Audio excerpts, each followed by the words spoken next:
তো সবাই কেমন আছো? আশা করি সবাই খুব ভালো আছো। আমরা তো পুজোর সময় পুরীতে গিয়েছিলাম। তো তোমাদের সাথে প্রথম দিন আর দ্বিতীয় দিনের ভিডিও কিন্তু আমি অলরেডি শেয়ার করে দিয়েছি। আর তারপরে দেখো আজকের কিন্তু তৃতীয় দিন, আর দ্বিতীয় দিন আমরা কারণবশত পুজো দিতে আসতে পারিনি। তো আজকের দেখো একদম সকাল সকাল মন্দিরে চলে এসেছি।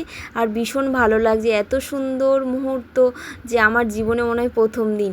তো যাই হোক, এত সুন্দর, মানে যদিও ভগবানের কৃপা যদি না থাকে আমরা কিন্তু একদম সুন্দর মুহূর্ত কোনো দিনও পাবো না।